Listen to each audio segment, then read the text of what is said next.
Há escolas que propõem uma educação muito diferente do velho modelo tão conhecido.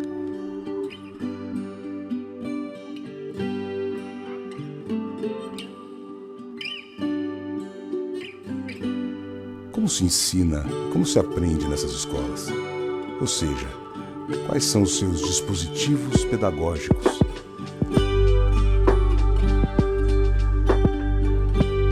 Nesta série, dividida em 7 episódios, convidamos você a conhecer algumas dessas escolas, 6 delas no Brasil e uma na Argentina. Vamos conhecer aqui métodos não convencionais de organização do processo de ensino e aprendizagem.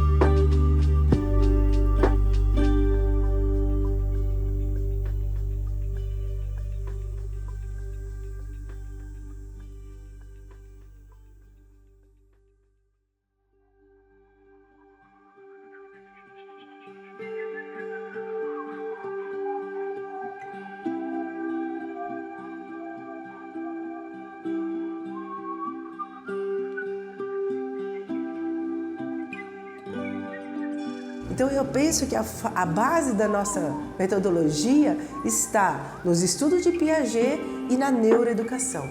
São duas bases muito importantes para nós, né? E trabalhando com esses dois, tem o terceiro tripé, que é a inteligência emocional.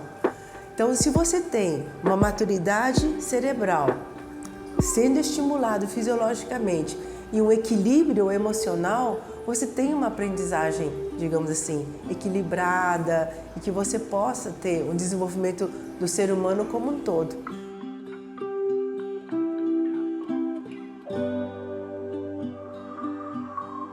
E o erro, ele é importante, ele faz parte. Apesar da maioria de nós não gostarmos que ele apareça, o erro, ele é fundamental para que você mude de estratégia, mude de ideia, que você veja o caminho que você percorreu para chegar aonde você está. Então, quando eu apago, eu perco esse momento do antes, de como eu estava pensando. Eu melhorei, mas para eu melhorar essa minha ideia ou o meu pensamento, eu preciso apagar o que eu já fiz, como eu pensei? Não. Né? Então, trabalhar com o erro, ele é importante para você conseguir compreender como que foi a construção do seu pensamento. Isso é a base da teoria piagetiana. A criança tem um processo natural de desenvolvimento. O papel da pedagogia é auxiliar esse processo. E essa ideia, de que o grupo traz duas coisas importantes. Ele favorece a troca intelectual e só ele faz o desenvolvimento moral da criança. Então, a educação feita em casa, ela pode ensinar todas as matérias, mas o desenvolvimento moral da criança não se faz. Ela fica só sob a autoridade, por mais leve que seja, mas não é do igual. Tem que ser do igual, da mesma faixa, para poder ir aprendendo a viver em sociedade. Até um pensamento democrático vai vir disso daí. Mas eu não vejo outra opção de conhecimento que não seja essa, que é o ser humano se deparar com um problema e usar toda a sua inteligência, todo o seu potencial para resolver aquele problema. Quando ele faz essa busca da resolução desse problema, ele está usando todos os seus recursos emocionais, cognitivos, intelectuais, de pesquisa, o que tem no ambiente para resolver aquela situação, problema. Então, os nossos projetos, eles são lançados com os temas que as crianças trazem. A criança traz um problema e dentro desse problema, dessa situação, nós vamos falar assim, mas o que será? né? Então, por exemplo, a criança vem e fala assim, Kyoko, o que é isso? Eu não falo, isso é tal coisa. Não, eu pergunto de volta, mas o que será? E vamos organizando as dúvidas, os problemas, os questionamentos. E aí vamos assim, mas então vamos experimentar? Experimentar assim, experimentar assado. O que será que vai acontecer se nós fizermos isso? Nós já levantamos uma situação, um problema, levantamos os temas, estamos levantando as hipóteses, né? Já estamos antecipando com as crianças o que será que vai acontecer, será que isso, será que aquilo? E vamos experimentar. Aí passamos horas experimentando, jogando água, tirando, botando fogo, comendo, testando, cozinhando, pintando, enfim, montando, experimentamos. E aí falamos assim depois, o que será que aconteceu? Nós estamos fazendo análise dos dados. Abre aí um pouquinho. E que é isso? Será que tá pegando fogo?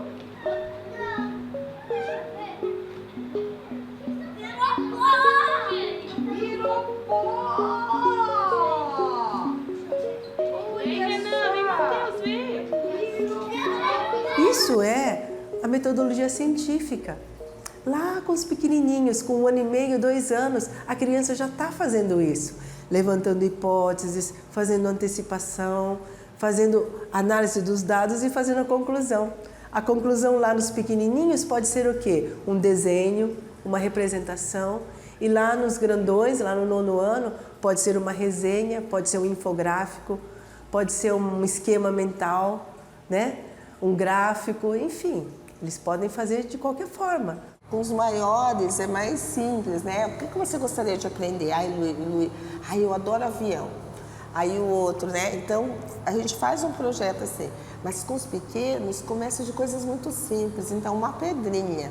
Se ele pegou ali na rua e trouxe aquela pedrinha, é porque foi algo que chamou a atenção e é importante.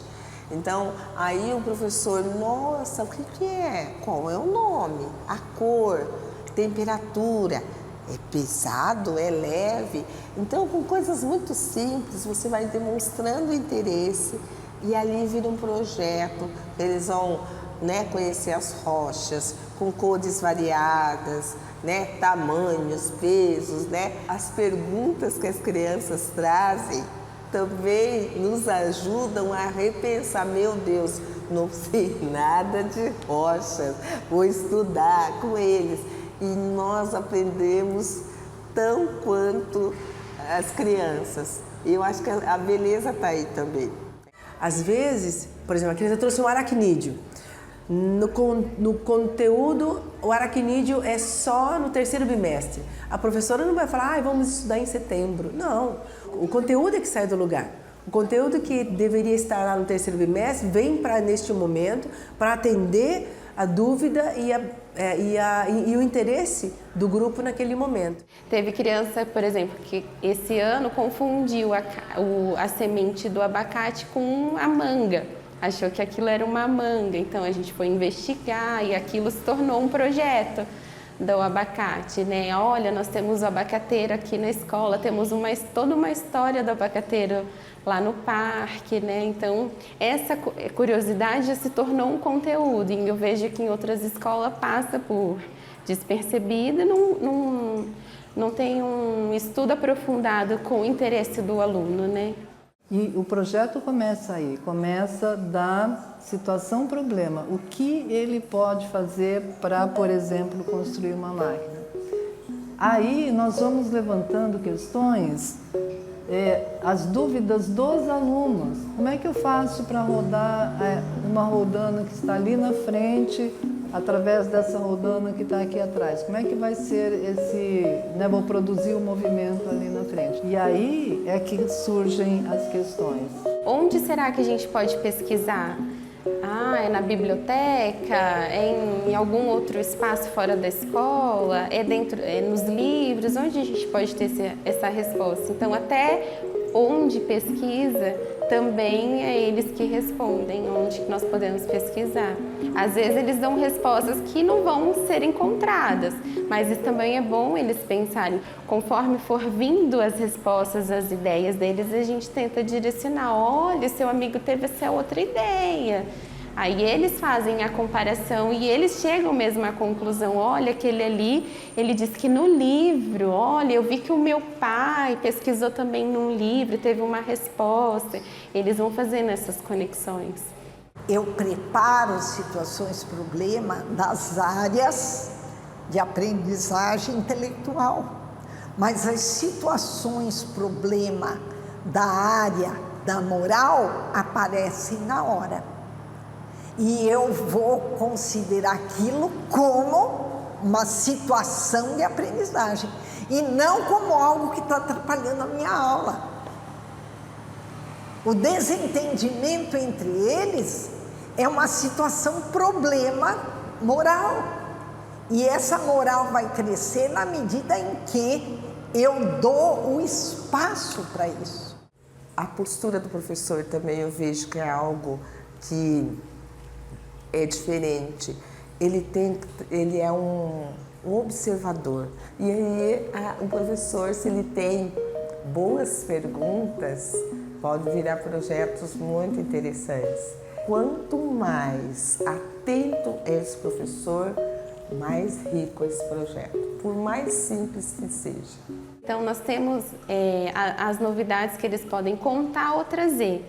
Temos aqui, que a gente chama de museu aqui na sala, que ele vem e coloca ali, vai trazendo as novidades dele. Nem sempre a gente pode se aprofundar tanto naquele assunto para virar realmente um projeto, mas a grande maioria, né? Então, se é alguma coisa que por exemplo, que não está ali encaixando nesse momento, ele pode ser um próximo. Então, ele fica ali em exposição, as crianças vão explorar. Com certeza vai ser trabalhado de alguma forma. Todos os interesses deles, sim. Pode ser que não seja lá um projeto concreto, mas todos os interesses deles são trabalhados no decorrer do ano, né? O trabalho que dá é que você tem que preparar o material, planejar as visitas, entrar em contato, providenciar transporte, tudo isso é um trabalho diferente daquele professor que trabalha numa escola tradicional, que já tem na primeira página da apostila, e eu já fiz isso, na primeira página da apostila tem ali o que você tem que dar naquela semana, e já está tudo lá no livro, né? Então, você criar, inventar e criar situações, problema para o aluno, é muito mais difícil. Então, o laboratório passa a ser uma sala de aula. Lá fora, quando vai pesquisar qual foi o ambiente em que ele foi coletado, o museu onde o bichinho vai ficar exposto, né? Tudo isso passa a ser a área de trabalho, porque a aula mesmo acontece em todos os ambientes. E aí, então, nós levantamos o tema, que é a agricultura sintrópica, aqui no caso, né? Quais são os subtemas que nós podemos desenvolver, então, dentro desse grande tema que é a agricultura? Então, a história da agricultura, como o homem começou a produzir os alimentos. E aí nós vamos explicar aqui na justificativa por que é que nós estamos estudando esse assunto. Em seguida, nós levantamos as situações problema. Quais são as prováveis atividades que nós podemos ver? E o projeto todo termina com o encerramento.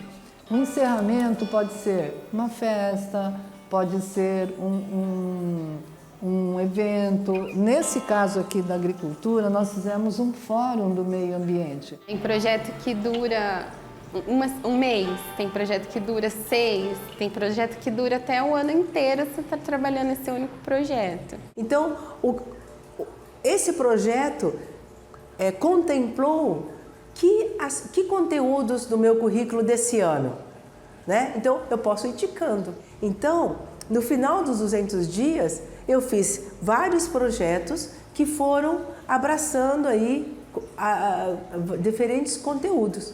Então, no final do ano, eu devo ter feito todos esses conteúdos e além, porque a pergunta dos alunos sempre ultrapassa.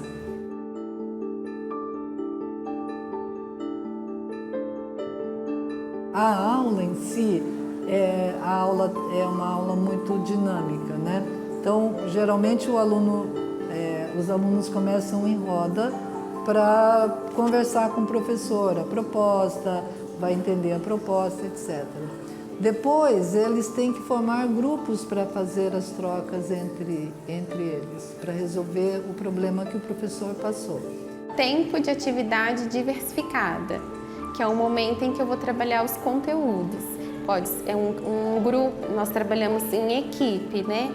Então, essa equipe vai trabalhar matemática, essa vai trabalhar geografia. E conforme as equipes vão acabando, a gente vai trocando. Terminou a geografia, então agora quem está na geografia vai para a história, quem está na história vai para o português. E isso dá a possibilidade para o aluno de escolher, de fazer coisas diferentes no mesmo tempo, numa outra escola, todos deveriam estar fazendo a mesma atividade.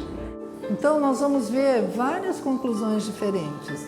Só que quando um colega fala e o outro está ouvindo, ele já vai mudando o seu pensamento, né? Então, dessa forma que ele vai se aprofundando nos conteúdos. Muitas vezes uma coisa que eu observei, você não observou, e você vai pensar, puxa, eu não tinha pensado nisso.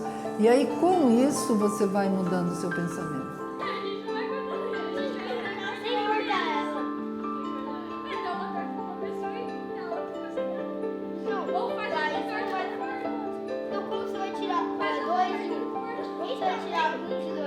Então, a criança, quando vai lá, pesquisa, erra, aprende, refaz, ele está construindo esse conceito. E esse conceito ele não precisa ser decorado, não foi outra pessoa que passou para ele construiu. Quando o professor fala, a relação natural de autoridade já aconteceu. Então, é muito importante que o aluno faça primeiro a sua discussão entre os iguais, para que ele possa discutir e bater o pé em cima do seu argumento e falar, não concordo com você, você está errado e vamos pesquisar isso, né? E aí, depois disso pronto, e aí no grupo ele vai fazer essa mediação com o professor. E aí o professor vai ver qual é o conceito que esse grupo conseguiu atingir.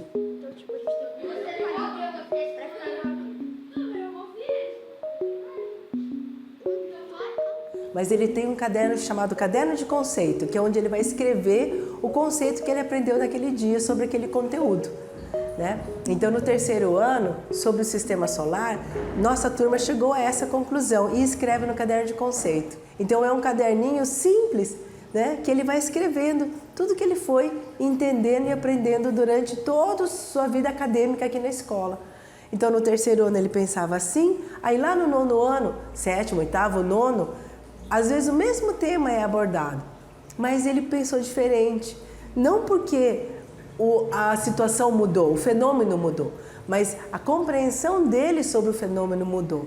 Tem lá no seu caderno de conceito anotado. Nossa, no terceiro ano eu pensava assim, né?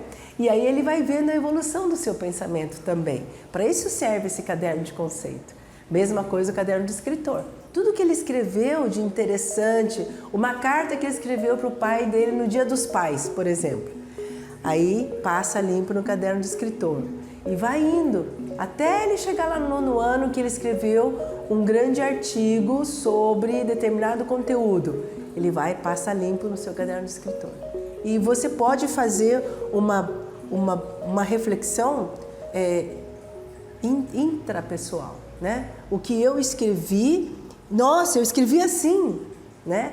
Então, pela primeira vez, você pode discutir com aquilo que você fez, com você mesmo. E isso leva você num patamar mais complexo de pensamento e de reflexão.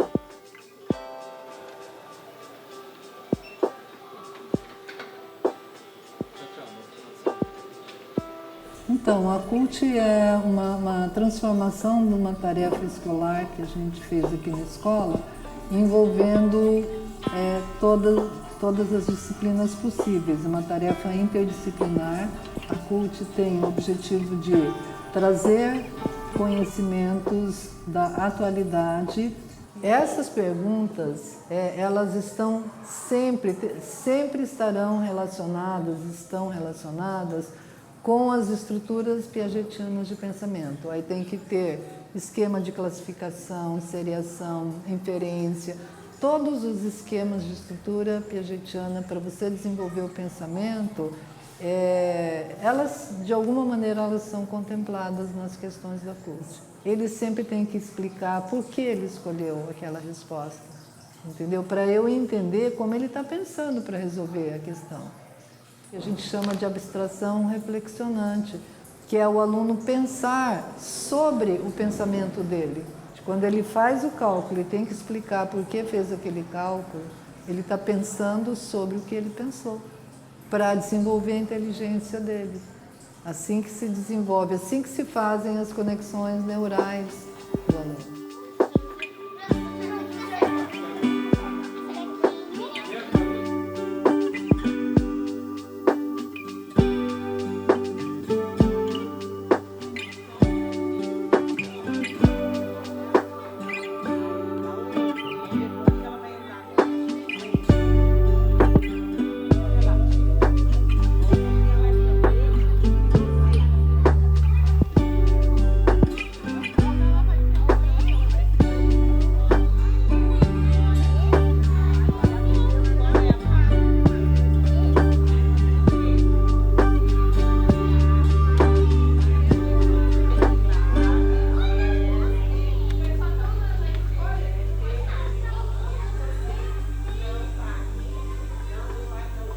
O trabalho por projetos ainda é muito difícil de ser compreendido pelo professor especialista, que é de uma área só, né? Tem época que você não consegue, tem época que você tem um número maior de professores que estão preocupados com o seu conteúdo, com a sua forma, com a sua didática, com o seu, né? E não consegue enxergar o seu conteúdo sendo visto em outra disciplina, né? Então, quando você tem muitos professores que não conseguem enxergar isso, o trabalho de projetos é mais difícil. É mais difícil. Uma coisa, sabe, que eu percebo que me atrapalhava é o controle.